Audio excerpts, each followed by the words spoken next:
Halo, Assalamualaikum warahmatullahi wabarakatuh. Masyarakat Simalungun dimanapun berada. Hari ini saya berada di salah satu nagori, di mana nagori ini dinobatkan sebagai nagori paling toleransi dan masyarakatnya selalu menjaga kebersamaan. Selain itu, nagori ini juga merupakan penghasil durian terenak. Nah, bagaimana keseruannya? Ayo ikuti saya.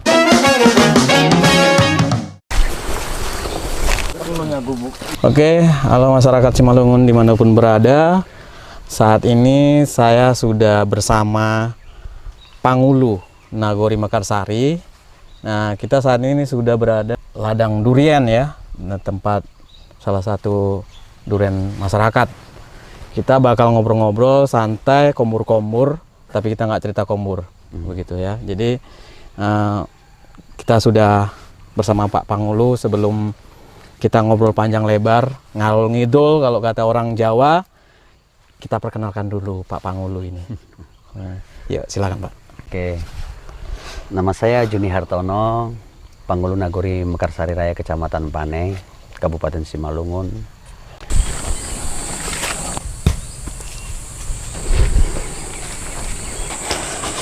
Rezeki kita ini ya, gitu datang, duriannya jatuh. Iya. Lumayan bagus nih. Nagori dengan penghasil durian yang terenak ya? Ya gitu. Jadi mungkin bisa diceritakan Pak sedikit. Baik Pak, gini, kalau masalah durian ini Pak, sebenarnya ini durian lokal. Iya. Ini durian lokal. Kalau yang menanam durian ini asal muasalnya Pak dari para orang-orang tua kami. Itu asal mulanya Pak, para orang tua kami. Jadi beberapa tahun yang lalu, memang kami di Mekarsari Raya itu panen durian cukup melimpah Pak. Bahkan satu hari kalau digabung dari kampung kita Batangan, Tanjung Selamat, kalau dihitung truk itu sampai masuk ke lebih kurang 3 truk atau 4 truk. Cukup lumayan Pak untuk meningkatkan perekonomian di masyarakat. Berarti ini termasuk salah satu mata pencarian. Betul Pak. Ekonomi masyarakat Iya, Pak. di Mekarsari. Iya Pak. Iya. Jadi gini, kami kan biasa petani Pak, banyak ada petani cabai, petani coklat, petani palawija lainnya. Tapi kalau durian ini Pak memang khusus seperti kalau di perkebunan katanya bonusan. Oh, Itu bonus sama kami. kayak rumah kontrakan dong Iya ya? betul Pak, iya betul. Kalau duriannya lebih banyak sampai mencapai 30 juta juga Pak, 25 juta, 30 juta itu sampai seperti itu. Nah jadi kan memang dadakan kejutan itu Pak. Oh, Nah, jadi seperti kata pepatah durian runtuh gitu iya, ya? durian runtuh, Pak. Rezeki ya.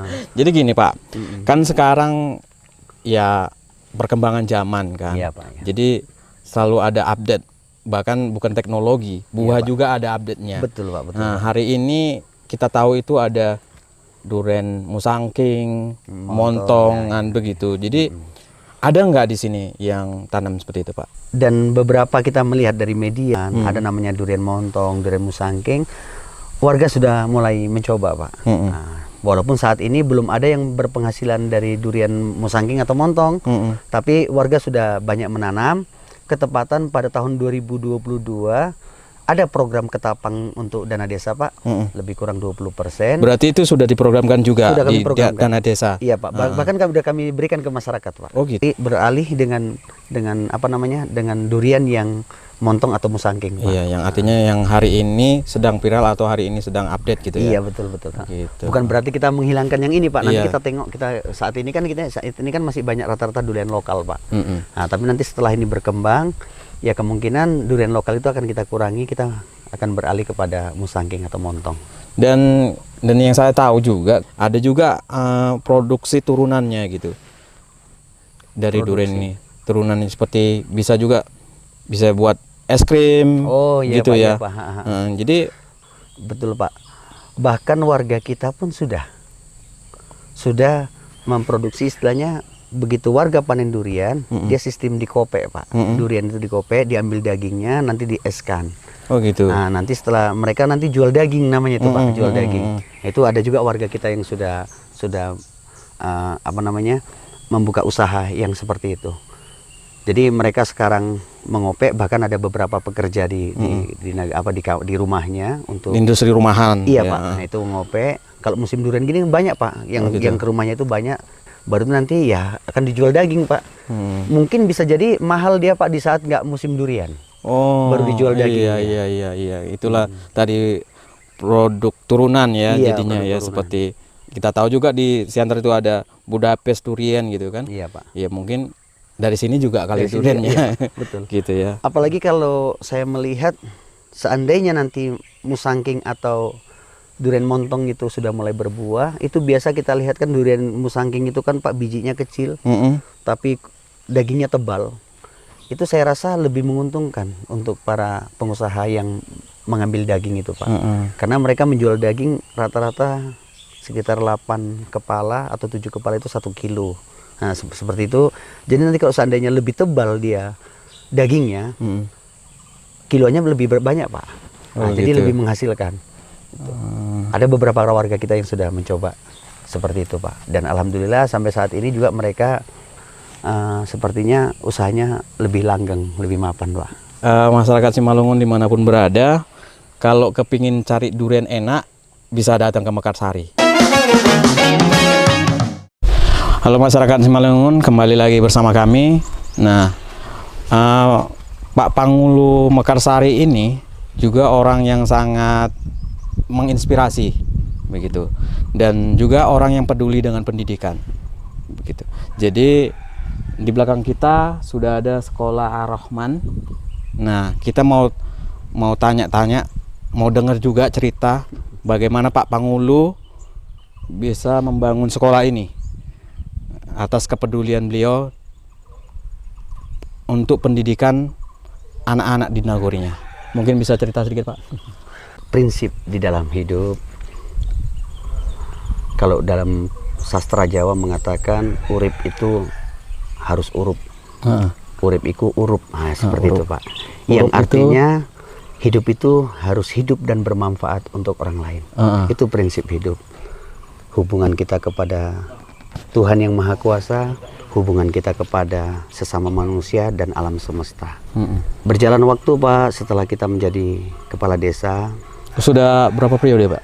Saya baru 1 periode. 1 periode ya. Cuman sebelumnya saya perangkat desa. Oh, perangkat desa. Ya, dan pertama kali saya menjadi kepala desa, yang saya terapkan kegotong royongan awalnya Pak. Sebelum saya membuka cerita ini, berjalan waktu saya memang basic saya kan cuma tamat SMA Pak. Nah tamat SMA saya nggak paham basic tentang pendidikan segala macam. Bahkan untuk mengajar saya nggak tahu mengajar Pak. Itu jauh sebelum kepala desa Pak. Memang saya cinta kepada anak-anak. Saya pengen mereka akan tumbuh sebagai orang-orang yang memiliki kualitas. Itu menurut saya buat pandangan saya seperti itu Pak. Jadi niat Pak Juni ini menciptakan generasi penerus yang berkualitas. Betul Pak, betul. Betul seperti itu. Jadi alhamdulillah ada sedikit tanah orang tua lebih kurang 20 ranting. Mulai Pak saya terpikir, kalau seandainya saya bangun sekolah, gimana ya? Kan seperti itu. Itu apa nggak ada sekolah di sini? Ada Selain Pak. Di sini. Sekolah di sini di Pondok 10, tempat saya dulu sekolah SD, itu lebih kurang 3 km. Jadi di Butuh Atas juga lebih kurang 3 km. Berarti agak jauh ya? Agak jauh Pak. Apabila anak-anak itu berangkat ke sekolah, mereka menaik ojek kalau zaman sekarang Pak kena lebih kurang 150.000 per bulan. Per bulan. Iya. Kalau orang tuanya menjemput ataupun antar jemput, otomatis kan aktivitas orang tuanya untuk bekerja kan terganggu Pak. Iya betul. Nah, itu sudah ada dalam pikiran kita.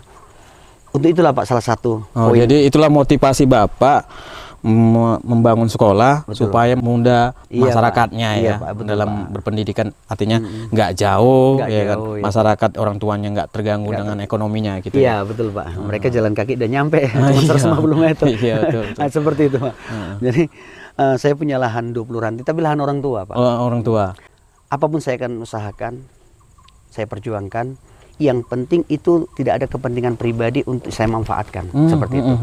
Jadi dari lahan orang tua saya yang 20 ranting ini, saya hanya modal komunikasi sesaat aja kepada keluarga, langsung saya ambil lebih kurang 3 ranting lebih untuk bangun sekolah. Saya bilang sama keluarga, saya kan anak bapak juga, anak mama juga. Dari 20 ranting itu kan saya nggak mungkin nggak dapat warisan. Jadi saya bilang langsung, Pak, saya tembak seperti itu. Adik saya mendiang, dia juga basicnya memang di pendidikan sebenarnya Pak, mendiang itu. Dia juga sudah komunikasi dengan saya. Kami ambillah lahan 3 ranting. Seandainya nanti suatu saat orang tua kami berbagi, ya ini bagian kami Pak, yang lain. Nah seperti itulah. Jadi tekad itu memang sudah kuat Pak. udah nggak bisa diganggu lagi. Masuk alat berat Pak. Waktu itu teman menelepon, ketepatan ada pekerjaan, Pak saya alat berat masuk, bisa saya bantu gitu kan. Ya kira-kira berapa biaya kan gitu, 6.800.000 Pak. Saat ini saya nggak berduit. Saya bilang gitu sama teman saya itu, Pak, kalau boleh berhutang buka aja gitu. Siap. Oke Pak, siap Pak, aman. Nah, seperti itu Pak. Ya udah dibuka lahan. Langsung saya pun terkejut, cantik kan gitu. Kalau dulu kan bukitan semua Pak. Bukitan. Udah cantik. Nah, berjalan 1 tahun saya berkomunikasi dengan para pendidik yang memang siap fisabilillah juga Pak. Saya komunikasi, saya bilang sama pendidik, ayo kita fisabilillah yuk. Siapa katanya. Saya fokus di pembangunan, Bapak Ibu Ustazah fokus di pendidikan. Nah, jadi kita sama-sama fokus. Jadi kira-kira kalau saya bangun harus seperti apa? Itu saya tanya sama pendidikan. Saya memang nggak paham Pak. Ya Pak, minimal kita 2 lokal dulu. Nah, nanti baru kita usulkan untuk izinnya segala macam. Kan seperti itu Pak. Jadi udah berapa tahun ini berdiri Pak? Kalau ini berdiri Pak, saat ini sebenarnya tahun 2019. Itu sudah mulai terbangun. Sudah mulai terbangun. Nah, terbangun 2 lokal Pak. 2 lokal. Nah, 2 lokal kami terbangun. Langsung kita masukkan listrik ke dalam, air minum juga, airnya juga sudah masuk. Nah, disitulah Pak sudah mulai merintis kita masukkan anak sekolah. Jadi awalnya ini kan artinya kalau sekolah baru itu kan biasanya agak susah kita cari murid Pak. Betul Pak. Jadi berapa pertama siswanya di sini? Ya Pak, ini bisa nangis saya ini Pak. Jadi memang Pak, apa yang kita cita-citakan, unek-unek kita yang di dalam hati kita, kan nggak bisa semuanya itu dapat diterima juga sama masyarakat. Iya betul. Pasti Pak. Nggak bisa semuanya diterima. Wajar Pak, karena kita kan manusia Pak. Ya wajar masyarakat itu juga yang pro dan kontra itu hal biasa. Mereka belum paham juga akan seperti apa, apakah itu bisnis segala macam. Jadi memang sudah saya sampaikan kepada para pendidik, pokoknya para pendidik percaya sama saya seperti ini. Kita fisabilillah. Tidak ada pendidikan untuk bisnis segala macam, tidak kan gitu. Kami bangun seperti itu Pak. Jadi pertama kami rumah ke rumah memberikan pemahaman kepada warga. Ya nggak segampang seperti itu juga Pak. Dari ada sekitar 15 rencana murid baru kita hanya dapat sekitar 7 ya? Iya Pak. Jadi cuma 7 orang pertama, murid pertama Pak. 7 orang gitu ya. Dan saat ini? Kalau sekarang alhamdulillah sudah 36 Pak, dengan 3 lokal yang berfungsi. Dan insya Allah kedepannya tinggal lokal ke-5, ke-6 kantor musola. Itu gitu. Rencana kita. Itu rencana ke depan. Iya. Jadi sudah saya tegaskan kepada para pendidik juga, khusus untuk anak yatim kami gratiskan. Oh gitu, gratis ya. Jadi untuk murid-murid yang lain hanya 25.000 Pak 1 bulan. 1 bulan ya. Iya. Dan para pendidik siap berfisabilillah, mereka siap. Ya, jadi masyarakat Simalungun pada umumnya kalau kita punya warisan itu ya kalau nggak habis dijual ya dibangun untuk kepentingan kita. Nah beda sama Pangulu Mekarsari ini, di mana Pangulu ini artinya bisa dibilang mewakafkan tanahnya untuk kepentingan masyarakatnya gitu. Dia bangun sekolah yang awalnya cuma 2 lokal dan masyarakat nggak mau menerima gitu, artinya ya biasa pro dan kontra. Siswanya cuma 7 dan hari ini sudah 36 Pak ya? Iya Pak, 36. Nah, gitu. Jadi ini sangat luar biasa. Jadi ini sangat menginspirasi. Jadi Pak ini kita udah ngobrol panjang lebar nih. Jadi bangun sekolah itu kan pakai biaya. Iya betul Pak. Itu dari mana? Kita pun tahu Pangulu itu ya tahu sendirilah ya, masyarakat dimanapun pasti tahu Pangulu itu gajinya berapa. Iya, betul. Bangun sekolah udah gitu ya pasti nggak sedikit lah gitu. Jadi bisa dijelaskan Pak. Gitu.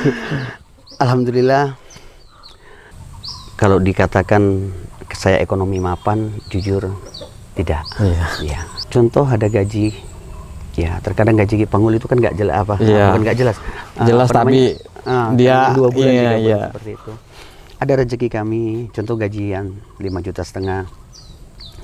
Bila gaji 2 bulan, 3 bulan kan agak banyak, kayak kemarin Pak gaji 3 bulan dapat gaji sekitar 16.500.000. Saya potong ke orang rumah, Dek, saya minta ya 8 juta, sisanya untuk kamu, seperti itu, untuk beli batu bata, untuk beli ini. Oh iya Kang, ya udah berhenti. Setelah beli itu Pak, kami material berhenti. Berjalan waktu, terkadang ada juga kawan kita yang, Pak Pangulu, saya boleh nggak impak ke situ? Oh boleh. Cuman kalau untuk memviralkan saya tidak, Pak. Nah, saya tidak memviralkan, bahkan saya nggak mau memberatkan orang lain. Orang lain Pak, para pemerintah juga, ke Pak Bupati. Apalagi Pak Bupati itu kan banyak pikiran Pak, banyak yang dipikirkan Simalungun luas. Jadi masa saya mikirin Nagori pun harus minta tolong sama Pak Bupati, bantulah sekolah saya. Itu kan kalau bagi saya, jujur Pak, saya nggak mau seperti itu. Pak Bupati biar bisa fokus untuk Simalungun, saya juga fokus untuk Mekarsari. Bagaimana dengan kemampuan saya untuk Mekarsari kan seperti itu Pak. Di Simalungun ada sekitar 400 Nagori. 400. Berarti 400 lah pikiran Pak Bupati. Nah, jadi saya fokus ke Mekarsari. Saya nggak mau melibatkan seperti itu.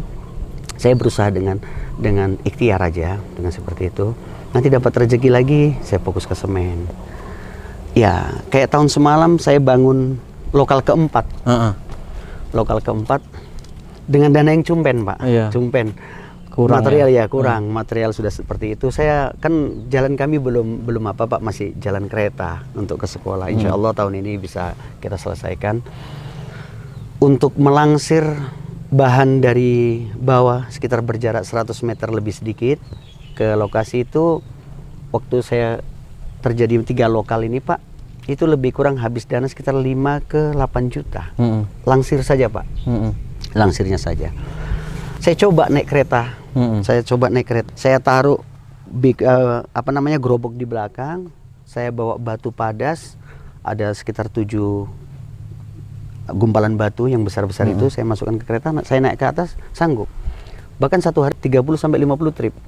Dengan bukan dipaksa satu hari Pak, enggak, sambil santai lah ya. Santai Pak. Itu batu padas, batu bata, pasir, itu bisa terkumpul dan terbangun sekolah ini. Jadi seperti itulah Pak yang saya buat. Jadi Pak Pangulu ini bukan hanya berkorban gaji ya, Pak, tapi juga tenaga juga ya, supaya ini terbangun gitu ya. Jadi masyarakat Simalungun ini betul-betul menginspirasi, di mana yang kita tahu Pak Pangulu itu kan kategori pejabat. Jadi di mana pejabat itu biasanya umumnya itu lebih mementingkan kehidupannya, tapi ini bahkan gajinya sendiri dipotong untuk membangun sekolah yang ini untuk kepentingan masyarakatnya. Nah, ini sungguh sangat menginspirasi. Jadi kombur-kombur hari ini memang bukan cerita kombur gitu loh. Jadi kita memang betul-betul menghadirkan sosok yang sangat menginspirasi. Kita buat seperti ini juga sebenarnya bukan untuk cari muka atau pingin 2 periode atau 9 tahun Pak ya, yang lagi diminta-minta. Tapi bagaimana kita menghadirkan sosok ini sebagai contoh di Simalungun, bahwa ada loh di Simalungun sosok Pangulu yang sangat menginspirasi. Ya seperti Pak Juni ini gitu. Jadi kita berharap akan lahir di Simalungun tokoh-tokoh seperti Pak Pangulu Juni ini. Kita bakal lanjut ngobrol-ngobrol lagi dengan Pak Pangulu. Jangan kemana-mana, ikuti terus kami.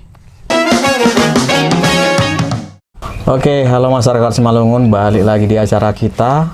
Ini bukan podcast kombur-kombur, tapi kita nggak cerita kombur. Balik lagi nih Pak Pangulu. Kalau kita tadi sudah cerita pendidikan, baru hasil pertanian di Mekarsari ini. Dan aku dengar nih, aku lihat juga, ini Nagori juga di mana masyarakatnya selalu menjaga kebersamaan, toleransi, gitu. Bisa cerita sedikit Pak?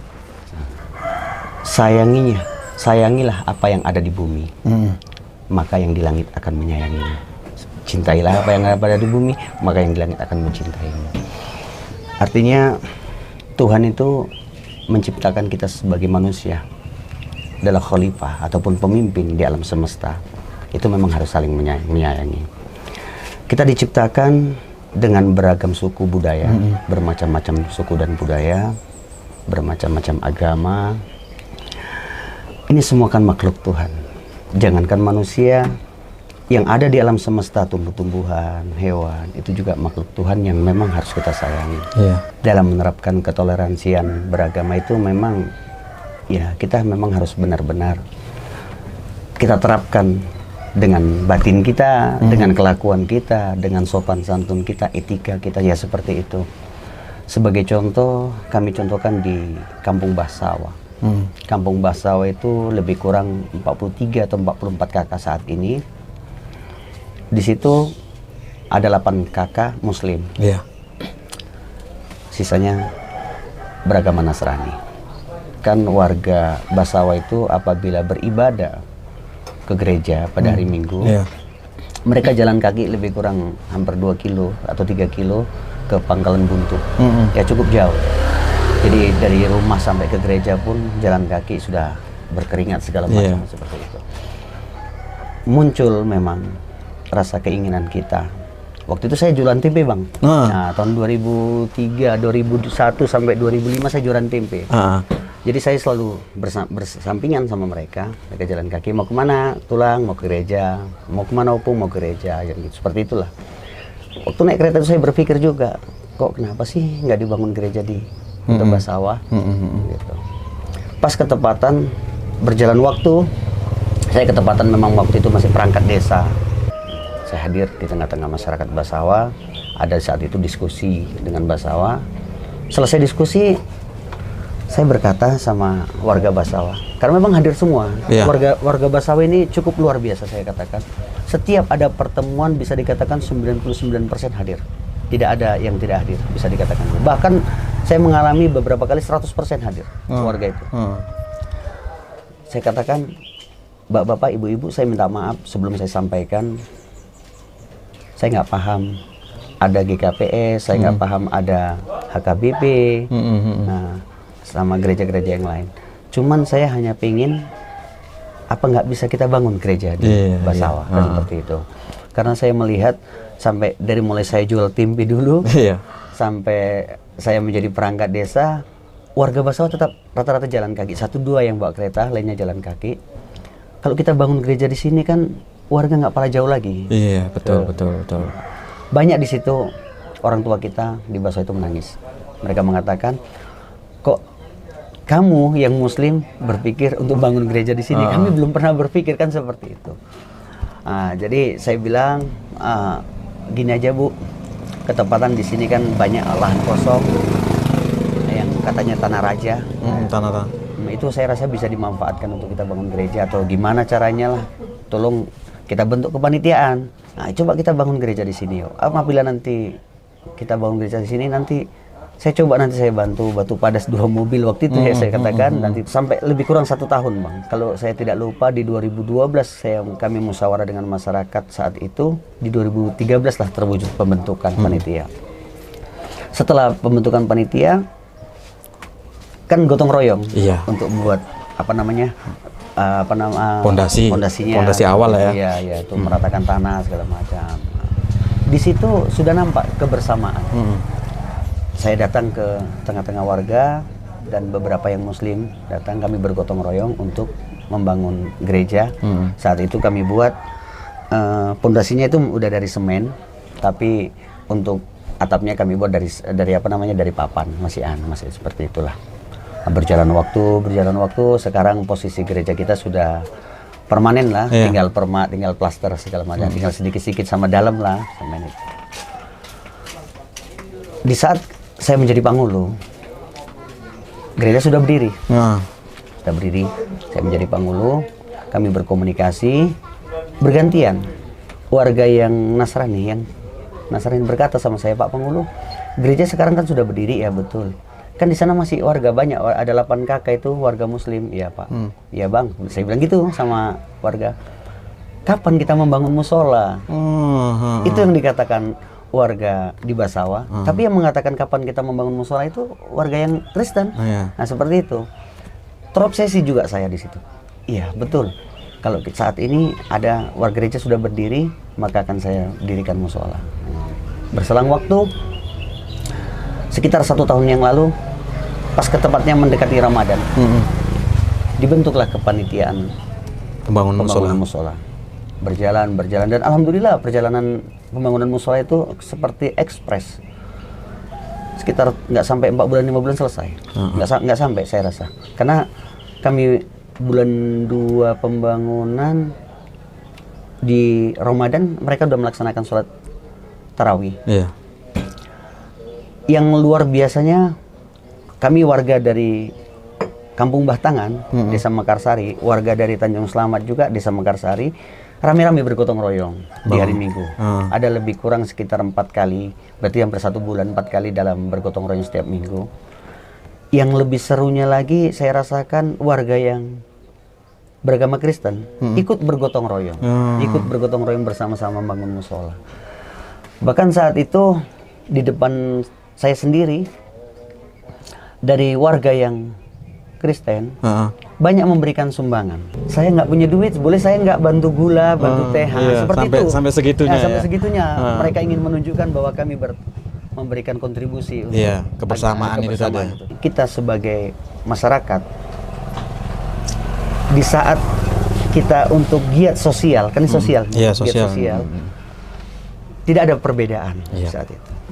Secara pribadi kita memiliki suku, budaya, agama yang berbeda, tetapi saat kegiatan sosial kita bersatu menjadi satu. Jadi memang perkataan yang disampaikan, cintailah apa yang ada di bumi, maka yang di langit akan mencintaimu, itulah akan terjadi sama manusia. Jadi masyarakat Simalungun, Pak Pangulu ini bukan hanya sekedar memikirkan bagaimana pendidikan itu baik, generasi itu baik, tapi juga memikirkan bagaimana kerukunan, toleransi di Mekarsari ya, Mekarsari ini berjalan dengan baik. Kita dengar juga tadi bagaimana masyarakat ikut bergotong royong membangun gereja, dan bagaimana juga masyarakat ikut bergotong royong membangun musola. Ini sangat luar biasa. Jadi tidak serta-merta biasa pejabat itu hanya memikirkan kehidupannya, tapi Pak Pangulu ini memikirkan hal yang lebih luas gitu. Orang lain juga dipikirkan gitu, bukan hanya hidupnya sendiri yang dipikirkan. Ini sangat luar biasa. Jadi kalau komur-komur kita ini nggak cerita komur betul, ini sangat menginspirasi. Jadi kita berharap juga tokoh kali ini bisa menginspirasi banyak orang di luar sana. Oke, sampai jumpa di lain hari. Horas.